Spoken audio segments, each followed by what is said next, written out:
Welcome back to The Comfy Chairs, a podcast from 123 Limited. This is Kate. There's a well-known and well-loved quote from Fred Rogers. When I was a boy and would see scary things in the news, my mother would say to me, "Look for the helpers. You will always find people who are helping." I think many of us have grasped onto this lesson, especially in recent years, in no small part because when we focus on the helpers, the good that we see around us, it effectively minimizes fear and worry. Scary things capture our attention with very little effort, so finding a way to break their hold that is effective and lasting can be so beneficial for our energy, mental well-being, and the ability to respond to the troubles and challenges around us. This is not to say that we should ignore the scary things, but as today's guest reminds me, that's not the whole story. She and Mr. Rogers' mother are right. See the scary things, and then look for where kindness is happening. Sarah Browning founded Time for Kindness in 2021 as a means of spreading and sharing stories about the kindness that already exists in the world and workplace. What began as a way to connect with good things has grown into a community of kindness ambassadors and a well-being program grounded in the idea that when we see kind, we can be kind. When I saw Sarah's job title, I knew I had to invite her to the Comfy Chairs. Because after all, who doesn't want to talk to a kindness cheerleader?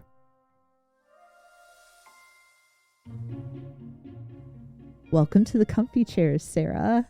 As I've shared, I like to give my guests an opportunity to introduce themselves, so please take a moment for that. Thank you. Yes, and thank you for having me. We were just saying before we came on air, weren't we, excited about this conversation? So it's great to be with you today. So my name is Sarah Browning, and I am a kindness cheerleader, and I run something called the Time for Kindness Wellbeing Program. And that is, I'm a communications consultant, communications professional by training, and I also now run this new program, which is all about inspiring and teaching people to notice the kindness that already exists in the world. Because despite what the mainstream media in particular would have us believe, there is a lot of kindness. We just don't talk about it enough yet. And so I've set up this program, which is all about sharing these stories. That's where my communication background comes in, and also running workshops to teach people the habits to notice what is there, because there are habits that you can bring into your life and into your workplace and in whatever context you're in, to get that benefit for yourself of seeing the kindness that's there. I have a decal on my desk that says "Choose Kind," and so when I saw your kindness cheerleader title, I'm like, I've got to talk to this woman.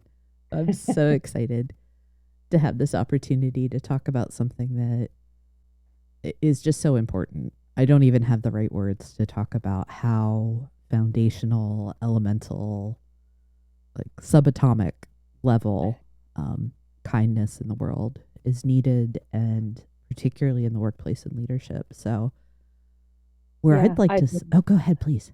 I was going to say, I agree. I think you're right. It's interesting, isn't it? Because I think people often dismiss kindness as something that's a bit weak, a bit fluffy.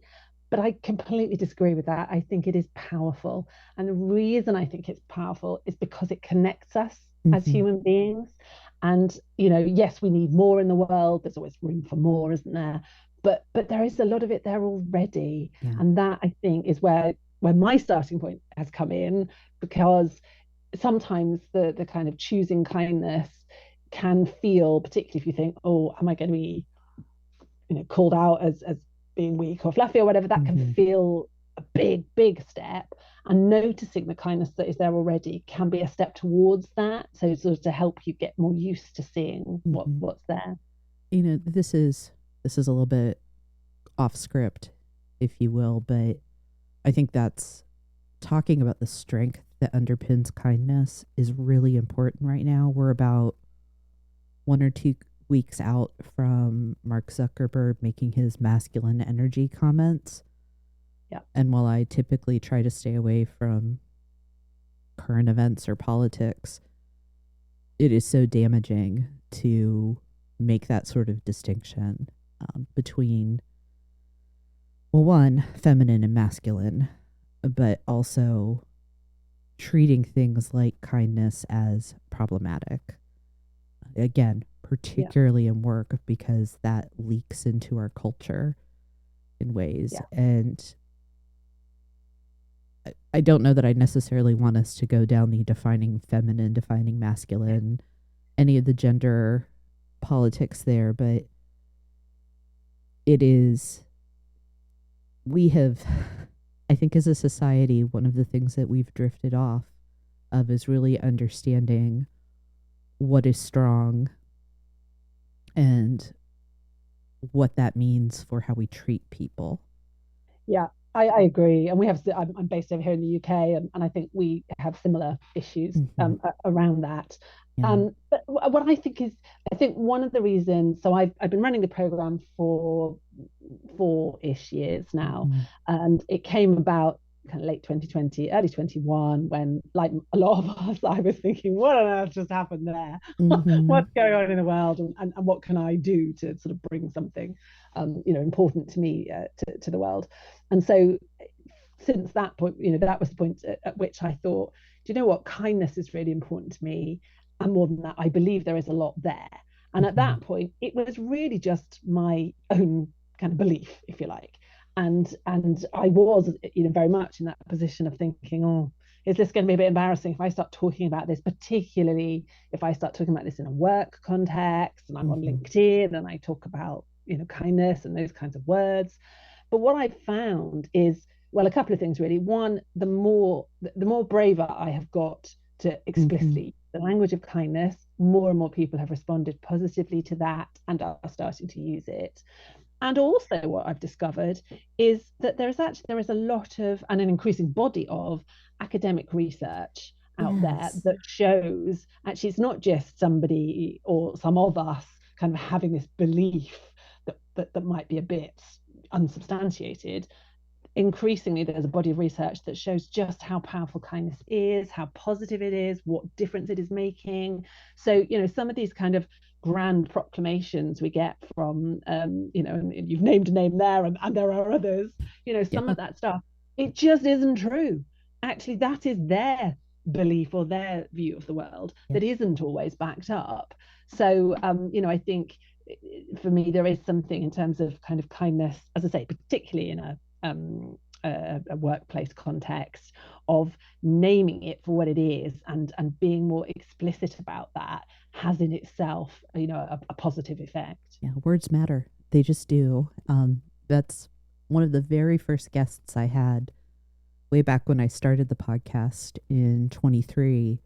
We talked about, she was also a communication Uh-huh. professional executive, and we talked about how our words matter and we have to choose them carefully, we have to define them clearly, and then we have to use them consistently.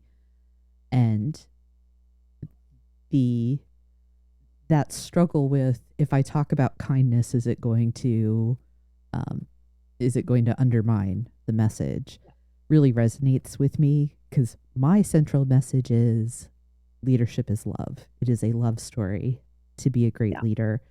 And people get a little weird about talking about love at work, um, because we don't define it appropriately, I think. Yeah. But I have made the choice to say love and not kindness or not care or any of the other words that sometimes come into that conversation, for the very reason that it does disrupt a little bit. Yeah. Plus, I like the irony of love being disruptive. Yeah. So, Absolutely, absolutely. yeah. And again, it is about connections, isn't it? And Mm-hmm. relationships, between people. And in a workplace, unless you happen to be doing something that's incredibly lone, um, most of us are working with, for others, Mm-hmm. and it's a collective endeavor, or at least it should be. And I think that kind of can lead on to a conversation about success, can't it? And how do you define success? And Really? actually, Yeah. for me, that working together is a huge part of success, because actually we achieve more Mm-hmm. together. So, and we achieve more and over a longer period of time, actually, as Yeah. well. It's sort of more consistent to keep going. I think we're going to be able to pull that in as our conversation continues, Sarah. So I'm going to make a note about kindness and success in my pages, but I want to bring us back to kind of where we started. We need to define when we say kind, what do we mean? And then you've made a distinction between noticing kindness and practicing it. So I'd like to sketch this out. What do we mean when we say kind or kindness? What is the difference between noticing and being? And then why start with the one rather than the other? Yeah. It's so in terms of that definition piece, um, I think it's fascinating. So one of the things I do is I run workshops Mhm. and teach people habits to notice kindness. And obviously, as you say, we need to be clear on what we're talking about. So we start the workshops by talking about kind of how would you define kindness? What is the definition of kindness?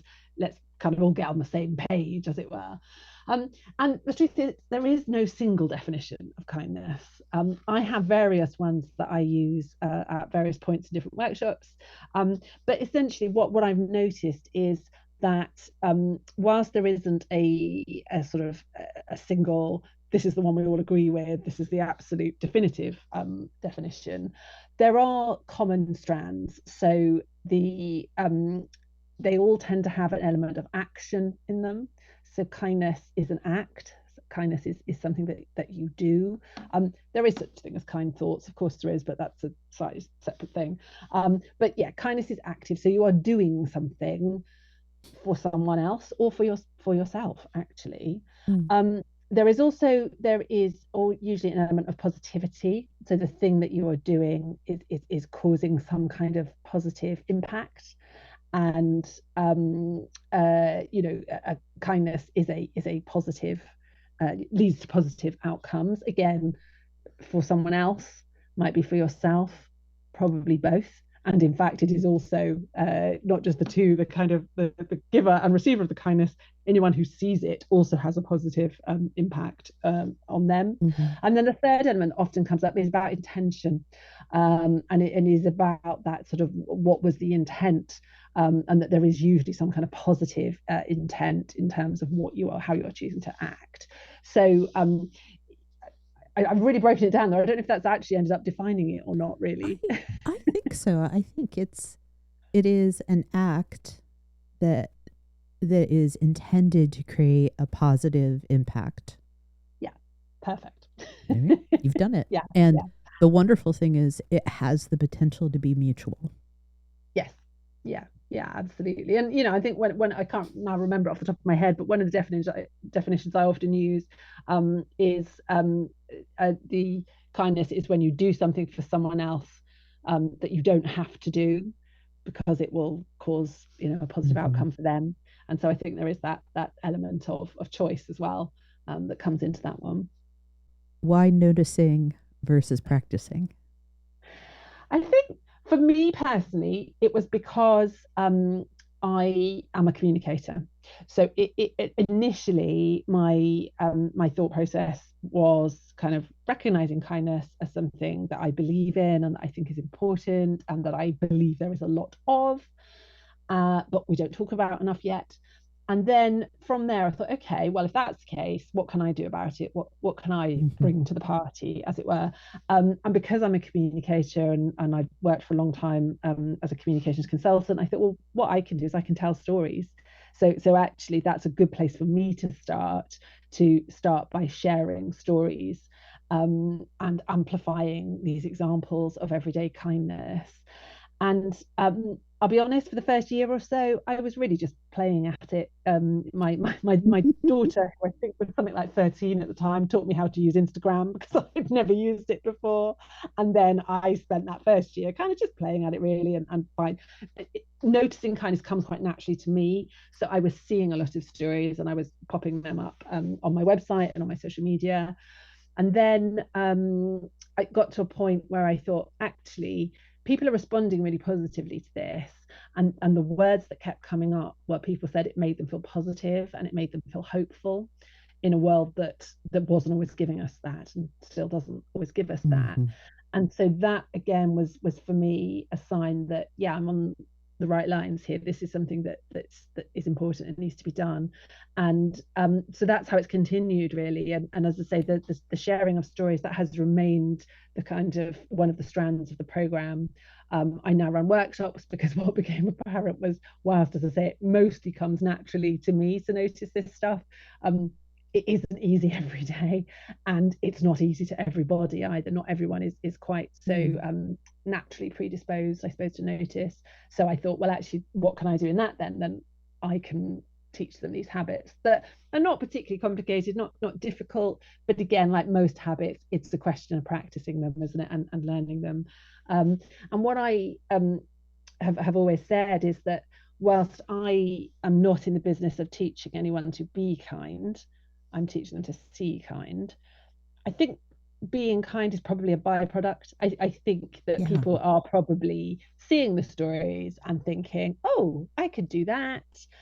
There's certainly, and it's come up in conversation, people who are thinking, oh, I do that. I've just never thought of it as kindness before. I thought it was just good manners. It was just doing my job. It was just how I've been brought up, those kinds of Yeah. things. And actually, that's probably true as well. But my feeling is it doesn't have to be either or. It can be doing your job and be kindness. It Mm-hmm. can be I good manners agree. and kindness. Yeah. And really, if we accept that noticing kindness gives us this positive and hopeful boost, why don't we label it kindness anyway? Right. I think I love the logic of teaching people to notice as opposed to teaching people to be, because of how individual acts of kindness are, both the giver and the receiver. Yeah. um, and by looking, it is a way of learning. Yes. There is a great logic to this, Sarah, that I find really appealing, and it almost makes it easier entry for people. Exactly. Yeah. Yeah. Hey, Yeah. I want to make a change. I want to be more like this. Let me go and observe. Um, Yeah. in nursing, there's a see one, do one, be one, right?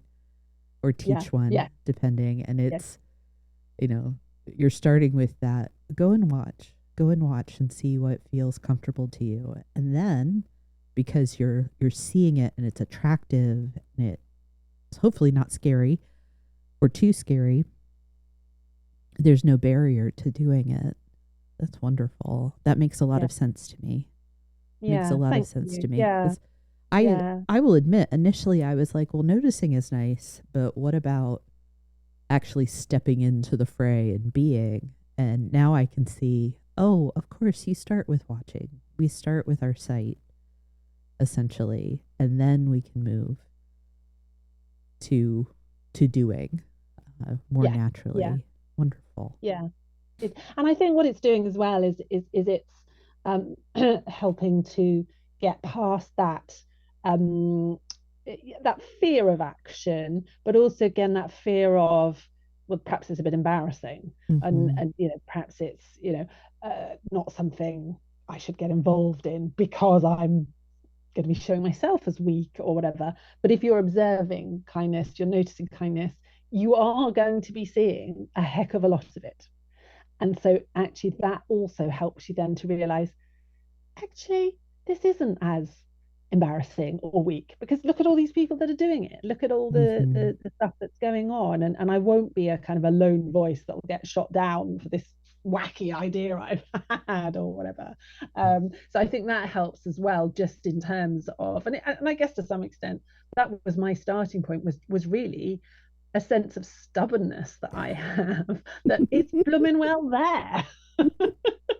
And I hate that we don't hear about it enough. And I hate I hate it. I worry about the narrative we get sold by our, particularly our mainstream media, but also certain sections of social media and so on, that the world is awful and we're all awful, and it's just getting worse, because that isn't the only story. I mean, I'm not, neither am I in the business of toxic positivity. So I'm not Thank you. saying let's ignore that negative stuff. Clearly, there is some awful stuff that goes on near and far from home.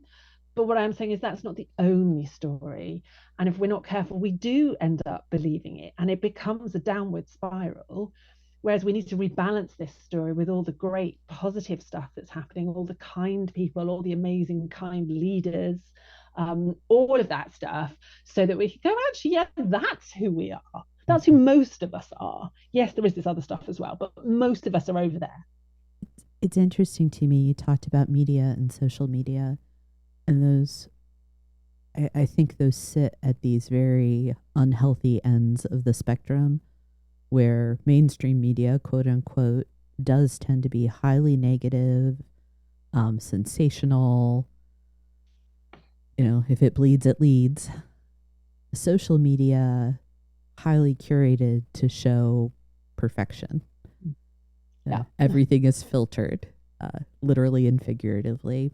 And what I hear you saying and advocating for is if we focus on things like kindness, we are focusing on reality.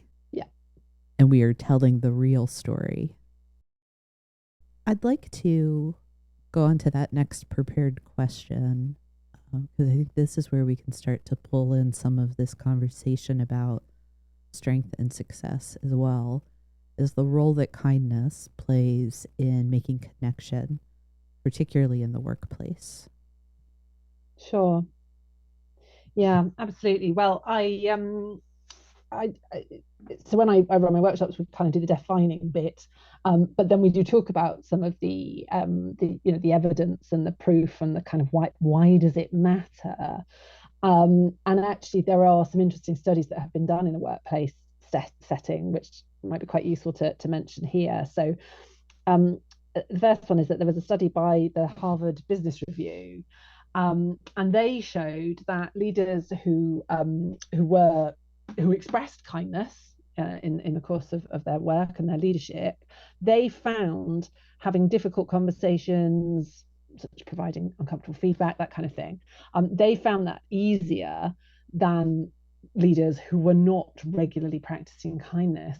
And the reason for that was that they had built relationships with their teams and with the people that they had to have these difficult conversations with. Now, what that doesn't mean is that those leaders were shying away from difficult conversations, giving difficult feedback, holding people accountable. It's not that they were kind, so they were being nice, which is something very different. It just meant they had a much more solid relationship to build that difficult conversation on. So I thought that one was quite interesting. That one gets me really excited because my stance and my teaching is that feedback is an act of compassion. Yeah, absolutely. Particularly constructive feedback. Yes. That I care enough that I'm going to tell you something difficult because I want better for you. Yeah, absolutely. I completely agree. And it's about how you deliver that feedback as well, isn't it? You don't pile in on somebody. Somebody once said to me, "Oh, yeah, but what about the cruel to be kind?" I've got no time for that at all. No. I don't stand by that at all. It is about how you deliver that kind of feedback.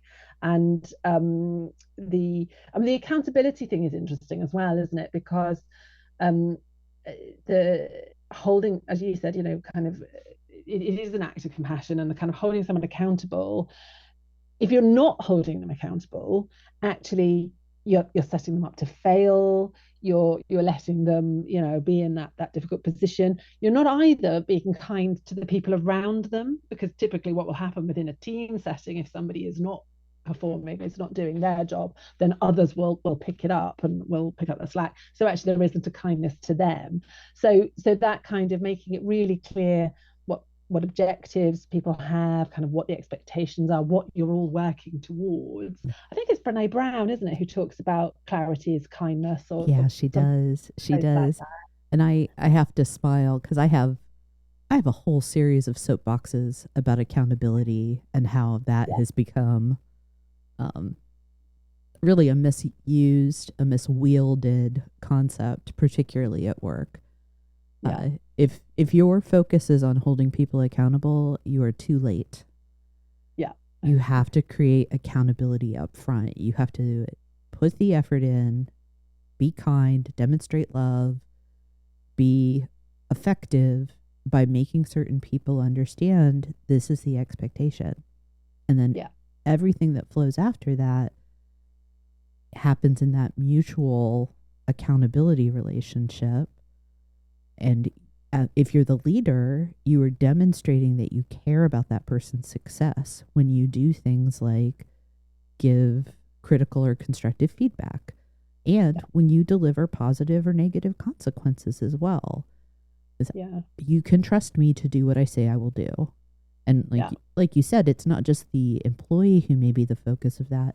The entire team is watching, and they're trying to understand how is the leader going to act when we do a great job, and how is the leader going to act when we're struggling.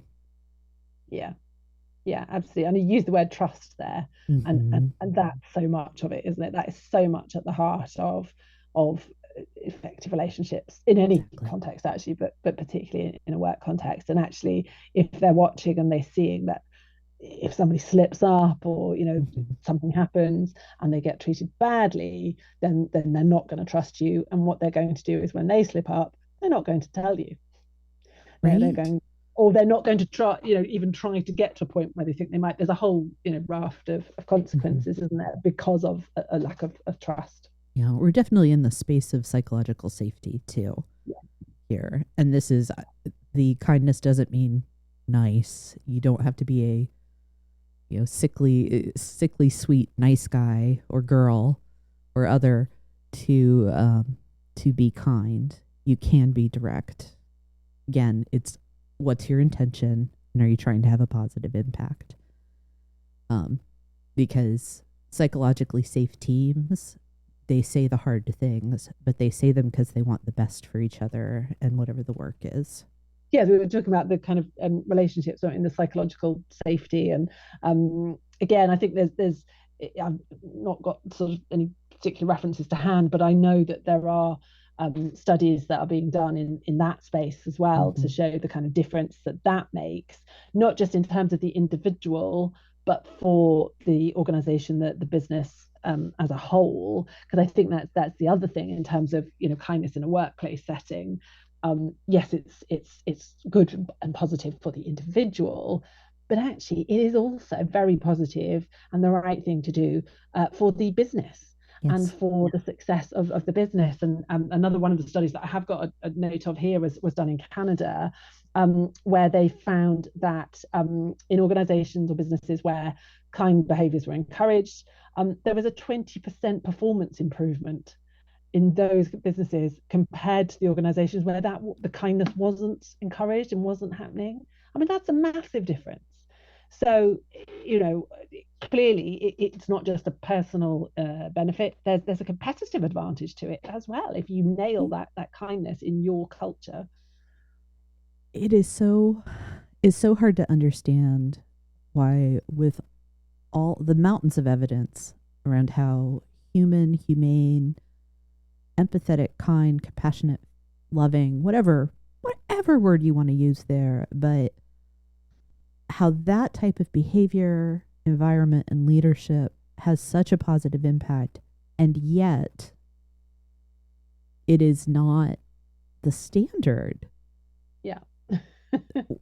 Where is the gap for people? And I think I know where it is. I think the gap is generated by fear more than anything. That's why we see command and control. That's why we see more dictatorship in some leadership. That's why we see lack of transparency or vulnerability, is it's driven by fear. And I think kindness is one of the solutions to that. Now, we may be in this unfortunate do loop where if somebody is afraid and doesn't think kindness is going to resolve, they may not be able to make that switch. But if there's a swell of people around them that are noticing and becoming kind, maybe that'll have the right impact. Yeah. I'm talking I a mean, lot. What do you think? yeah, I think my my own entirely unscientific view um, is it comes back again to that piece about the stories that we tell and the leaders that we talk about and the examples that we see. And so if I'm a leader, and particularly I think if you're new to leadership and you're trying to figure out kind of what does that mean, what does that look like, what do I need to do to be a leader, you're going to look around, aren't you, really, and go, Mm-hmm. well, who's doing it, and who are the leaders, and what are they doing, and who's, and it's that word again, success. Who's being a successful leader. And if all that you can see are the kind of doom and gloom, what I call the kind of scary monster model of leadership, then even if that's not how you want to lead or how you would perhaps naturally lean towards leading, you're going to think, oh, that's how you're supposed to do it. That's even Mm-hmm. if, and it's that kind of cognitive bias, isn't it, where we're looking for the evidence to prove what we want to believe. Actually, that's also true if you're thinking, well, what I need to believe here is that those are successful, then that's what I need to do. And so I think you're absolutely right. I think if the people around you and the stories that you see and the examples are different and are kind leaders that are also commercially successful, and they are out there, we just don't talk about them, Yeah. then that starts to shift that mindset as well, to go, oh, okay, so that's what I can do, that's how I can lead and be successful. Yeah. It's the stories we choose at the end of the day. Yes. And personally, because choose kindness is the phrase I see every day. If I'm choosing a story, let me choose a kind one. Yeah. Yeah, absolutely. And I'm going to be on my Time for Kindness program on the story sharing side in the next kind of month or two. I'm Wonderful. conscious I'm going to have a campaign to show more kind leaders because they are out there. Yes. We just need to talk about them more. So again, it's that thing. Well, what can I do about this? If I think this is a problem in the world, I'm not going to change it for everybody. But what's the little thing I can do? And that's something that I'm going to be Yeah. doing.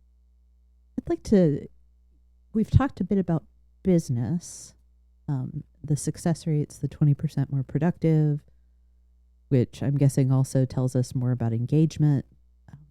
It also can tell us more about well being at work. And I know you focus on well being too. So, what have you seen and what have you studied about the impact of kindness on our well being? Yeah, so I mean, like I said, when I started the Time for Kindness program, what has become the Time for Kindness Wellbeing program, I was just talking about stories and so on. And what I found was that people were responding very positively and saying, "Oh, I've seen what you're doing. I really like that."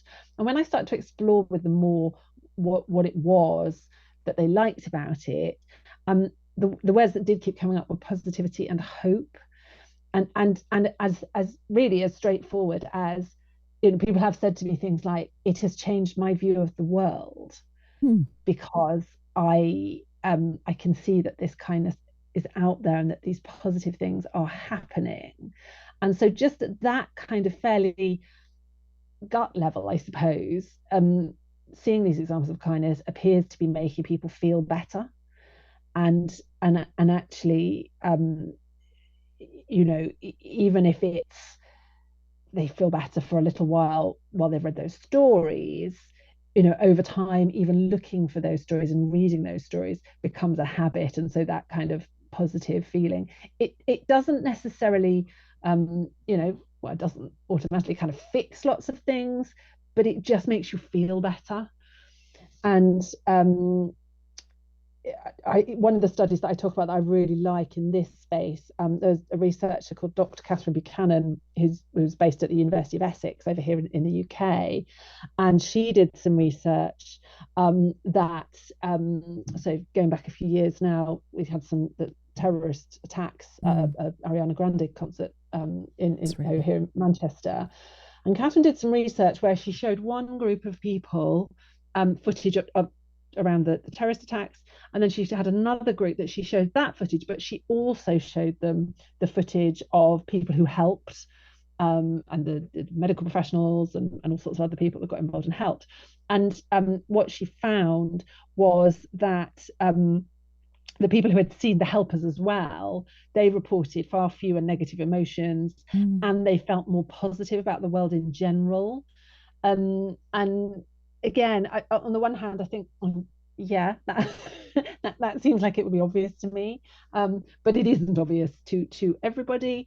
And so I think there's that kind of well-being aspect of kind of how you feel, and actually, if you feel better, you can do amazing things in the world. It's really hard to do things if you're feeling down, you're feeling, overwhelmed by everything. So, I think it's part of resilience, I guess, isn't it? Really, is having those kind of positive things that you can use as tools in your own kind of well-being toolbox. Again, not from a toxic positivity, you always have to do this point of view, but just something you can choose to do and to kind of support your own well-being and your own feelings in that moment. The very first definition that you gave of kindness is that it is an act. It is also a choice. Yeah. Right. And that's, I think, the difference between toxic positivity, which is just glossing over all of the things and not being willing to look at what might be negative in the world. It's when I see the negative, not if, but when, how do I choose to act? How do I choose to respond? And what you're telling us, what the research is highlighting, is that there is what can be called a virtuous cycle that happens. That I see kindness, I feel positive or better impacted in a way for good because of that. That changes how I feel. It changes the way I view things. I can act kind then as a result. Yeah. And that cycle can continue. Very much like gratitude. Yeah. There are studies that show us that gratitude has as much, if not more, impact on the person expressing it as the person receiving it. Yeah. Yes. Yeah. Mm-hmm. Yeah. And it's, I mean, the science, I'm not a scientist. No, neither myself, am I. but we can study. As I understand it, the science of all that also shows that kindness and I think gratitude is the same, but the release of oxytocin, which is the happy hormone, I think they sometimes call it, don't they? It is. And how that has that positive impact. But what I was interested to find was I also came across a study that showed that oxytocin then causes the release of another chemical, which is called nitric oxide. And that dilates blood vessels. So actually what that means is kindness is good for your blood pressure. It is. Carrying out and seeing it and all of those things. So I was like, oh, that's really interesting, because I talk a lot about the emotional side of it and how you feel and those kinds of things. But to find that there's that evidence of the kind of physical impact, positive impact, is also, I mean, again, why would you not want that?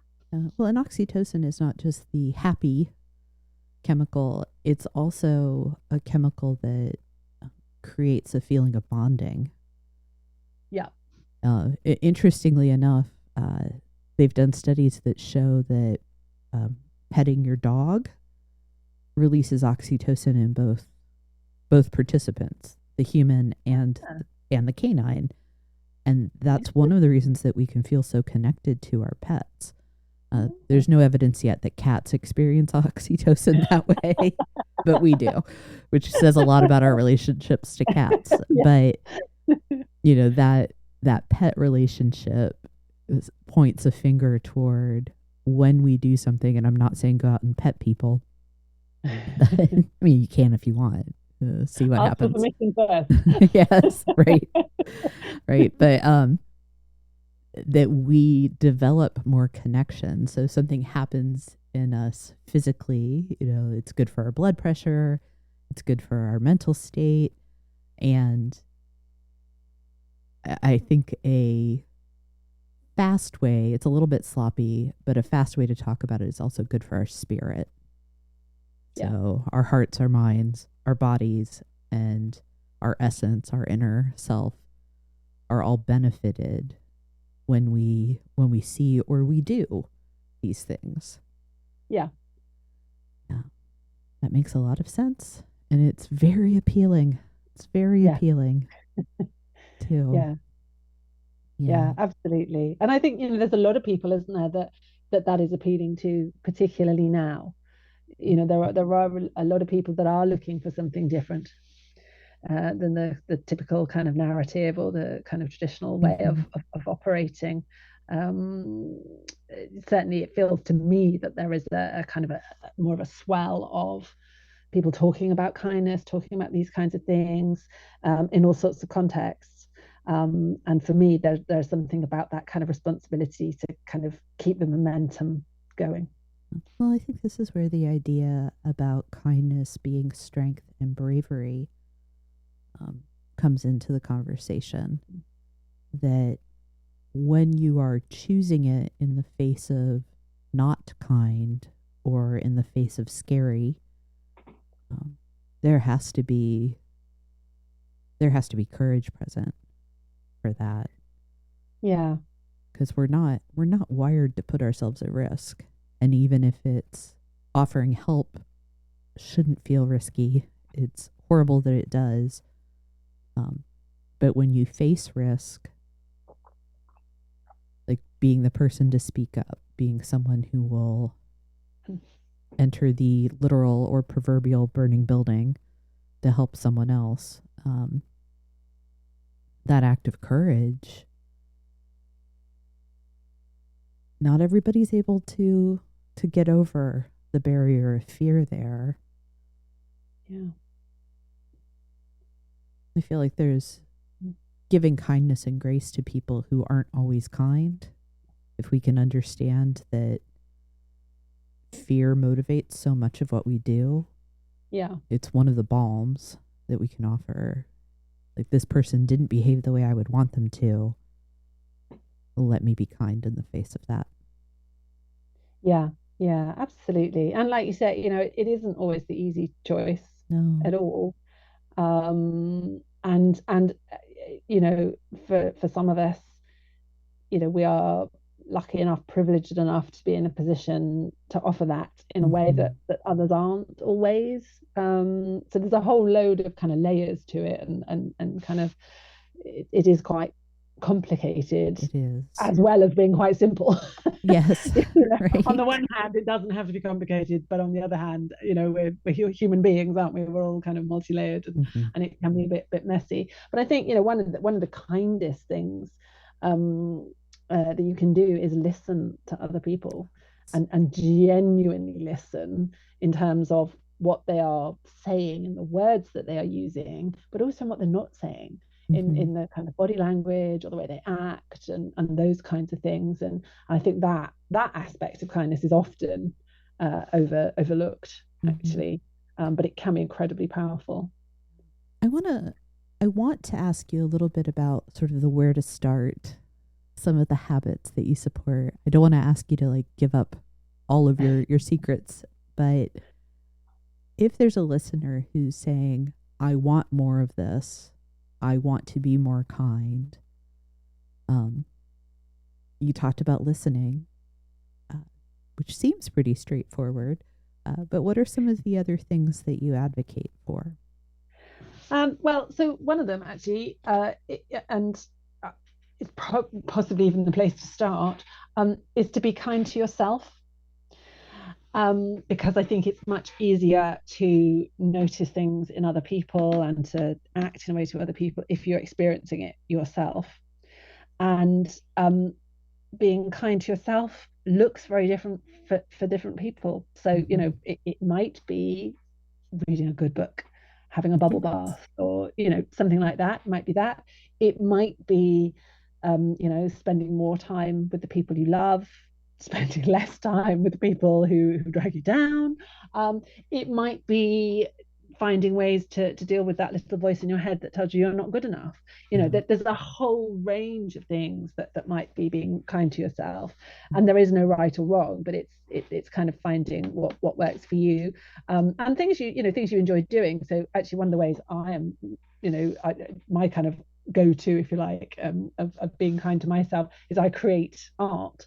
Oh, So I get the paper and paints out and spend some time, love it. just losing myself in that. Hmm. So it's kind of whatever works for you, but that can be, and it might sometimes feel as if, well, that's being a bit self-indulgent, and actually, is that really the right place to start? But I very much think it is, because Hmm. it puts you in a better frame of mind, and as I say, it helps you to notice kindness around you if you're experiencing it yourself, or act Hmm. in a kind way to others if you've experienced yourself. So it's a powerful starting point.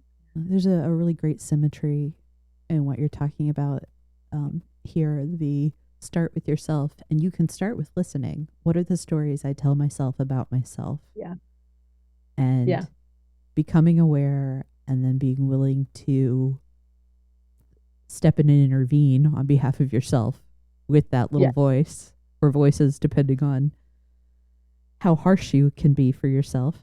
yeah, Um, then starts to create the circumstances where you're able to do more, yeah. willing to do more, wanting to do more. What's a third recommendation or practice that you We support? so I think it's and I'm probably not going to put this one quite as succinctly, but I think there is something about, once you can do something in one context, you can do it in another. Mm, So in the context of noticing kindness, I think what can be really useful is if you think, actually, I'd like to notice more. If you think about the examples where you are already seeing kindness, then that can help you to identify where you might find more. So it might be that you often see kindness in a particular setting, or mm. you often see kindness when you're with a particular friend. So when you're next out with that friend, you can look again more actively. Or when you're feeling a particular, it might be that actually you always seem to see kindness when you're feeling hungry. It might not, it might be a different feeling, but whatever it is, so that can really help you, if you're somebody who likes process, for example, and likes things to be a bit more structured, that's kind of a way that your brain works, and that's what works for you. Then that can be a way of identifying kind of what's your structure for noticing these things, and then it will become easier the more that you do it. So yeah, that's not a very succinct tip, is it? But I think No. that's a practice that can be useful. Yeah, I would name that as something like exercise or skill building, Mm. that practice. Yeah, Yeah. yeah, If you repeat it, if you do the reps, you're going to build the yeah, muscle, yeah, right? exactly. And in a work setting, it might be that you always happen to see kindness in a particular team setting, or with a particular colleague, or Hmm. whatever. So you can kind of replicate that. And talking about teams, actually, one of the things that comes up quite a lot, when I talk to when I work with teams, they say, actually, what we're going to do is we're going to start our team meetings by sharing a story of kindness, because that Hmm. automatically brings in that positive energy and that positive element. You still probably, well, you still will have the agenda to go through. You'll Yes. still have the difficult operational stuff that needs dealing with, but you'll all be doing that from a more positive, upbeat starting point. If you have just taken the time at the start of the meeting for somebody, it could be everybody, or just even one person, say, oh, I saw some great kindness on the way into work today. Somebody let me out of a side road. And I don't know, do you have that in America? I don't know if you have such small side roads where you let people out. We do. They're probably not as prominent given our car dependence, but yes. We'll have like Absolutely. alleys and Whatever the equivalent is yes. of something positive that's happened on the journey Hmm. into work or something, Yeah. Somebody just let me into traffic is yeah. significant to us. And that happens more. Well, certainly I get more stories about that than you might Hmm. expect. And that is a good example of a narrative that people have that, other drivers are always selfish and nobody will let us do Right. anything. And yes, of course there are drivers that are like that, but actually positive, kind of letting you out in the traffic, that kind of thing, that happens more often than we imagine it to. Yeah. There's a parallel skill there, I think, perspective taking. Am I Yeah, thinking about what other people are going through? yeah, Maybe this person didn't let me into traffic because they're running late. Maybe their kid was sick and they had a bad start to the day. yeah, So I will, instead of calling them bad names, I will just wait for my turn.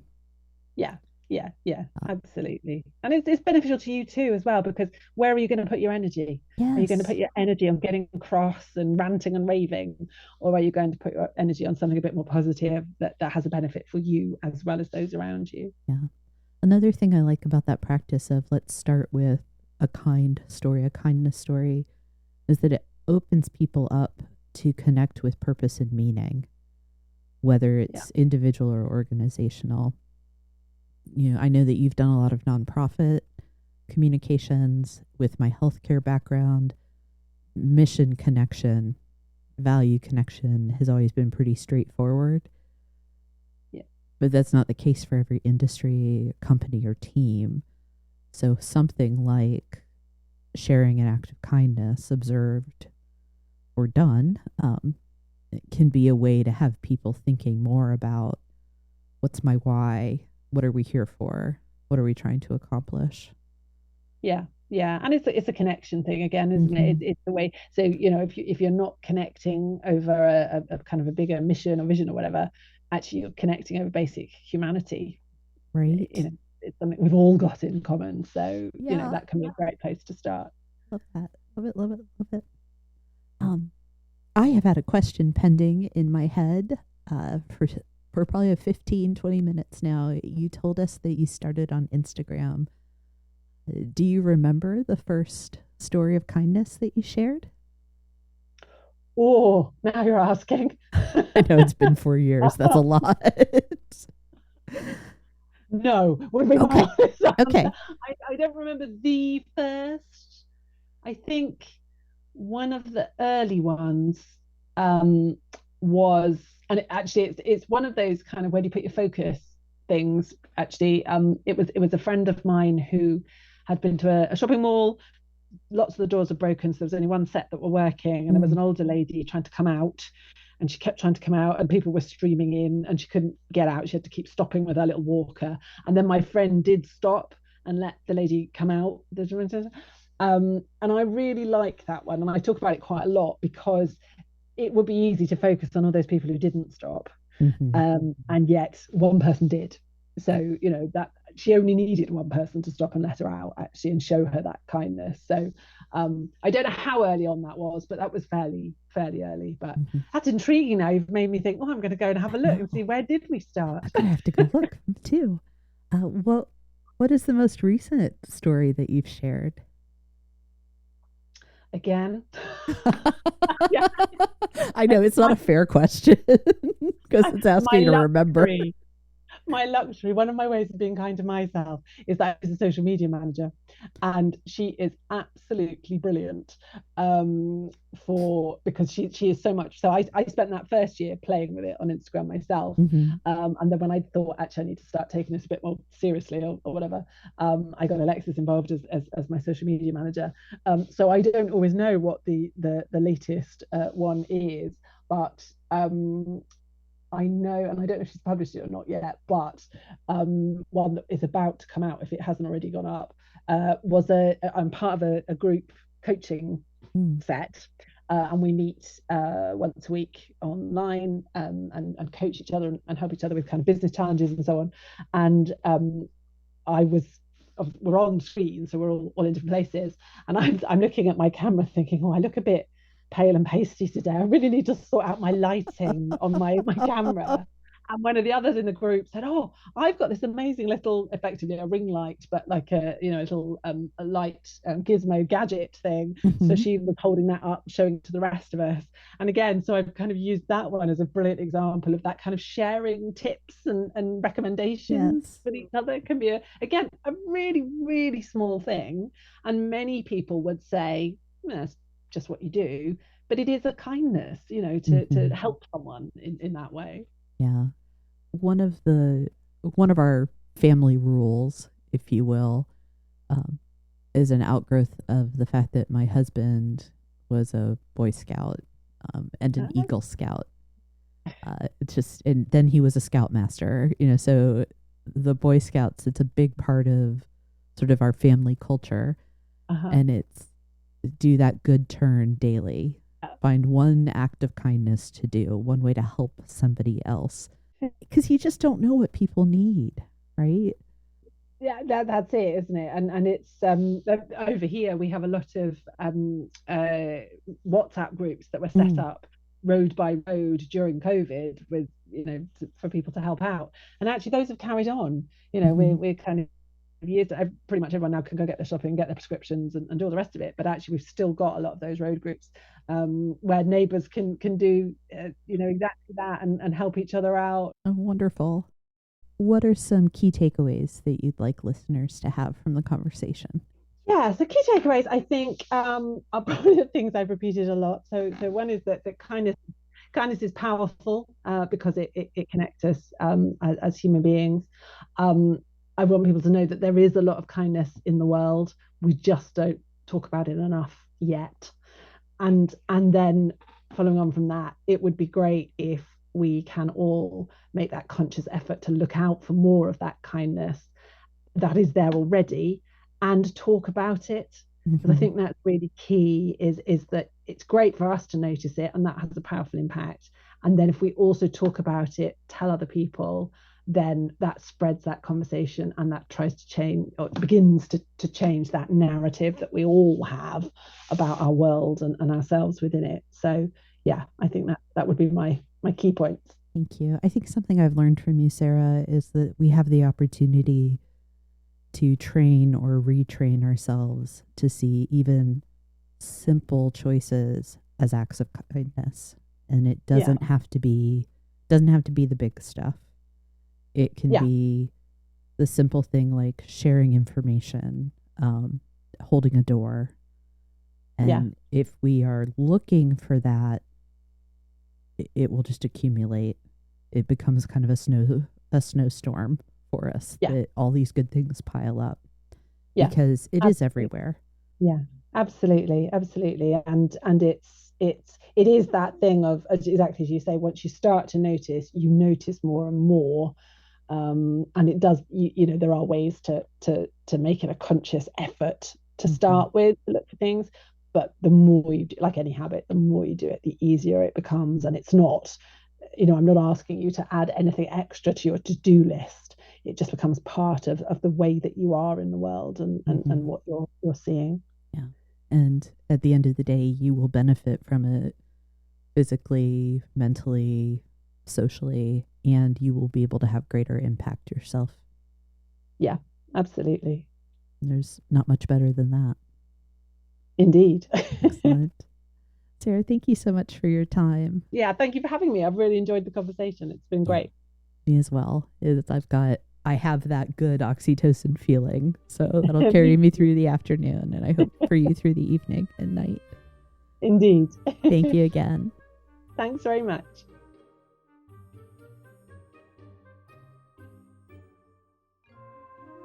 Thank you for joining me in the comfy chairs. If you're enjoying this podcast, don't forget to subscribe and share it with others who are passionate about leading and learning. And don't forget, if you have a question for our new Comfy HQ series, I'd love to hear it. Check out the link in the show notes to submit your question and be part of the conversation. Until next time.